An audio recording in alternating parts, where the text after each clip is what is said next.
欢迎收看有间厨房，我是夏黎。一起做菜前别忘了订阅本频道哦。今天跟大家分享一道非常简单的家常菜——胡萝卜炖羊肉。说它很简单，因为准备时间只需要15分钟。材料只有这些：羊肉、胡萝卜、八角、干辣椒选用，酱油。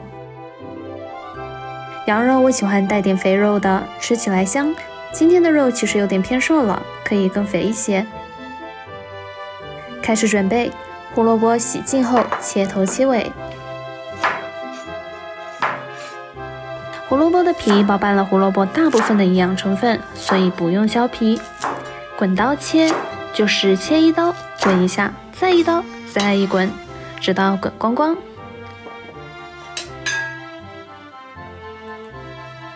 羊肉洗净后切小块，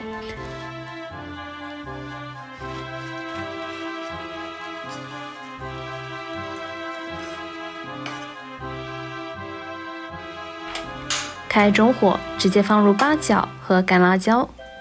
因为羊肉会出油，所以就不额外加油了。稍微热个半分钟，因为没放油，不要干烧太久，对锅不好。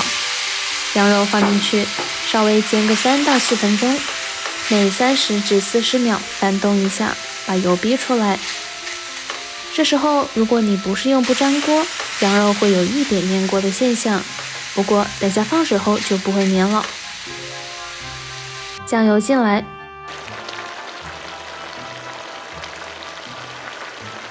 最后放胡萝卜，翻炒1分钟。这时可以尝一下咸味够不够。这道菜的调料只有酱油，胡萝卜会负责甜味的部分，混合起来就十分鲜美了。加1碗热水，煮滚，盖盖子，调小火炖煮1小时10分钟。期间每20分钟要翻动一下。1个多小时过去了，现在可以开盖。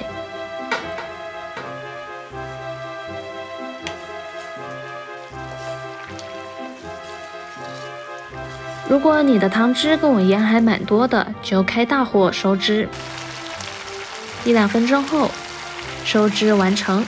软嫩的羊肉裹着浓厚的汤汁，胡萝卜的甜味融合了卤汁的香气，甜咸香都恰到好处，羊肉完全没有膻味，胡萝卜吸满肉汁后入口即化。羊肉的营养很好，滋补，特别适合冬天和女生食用哦。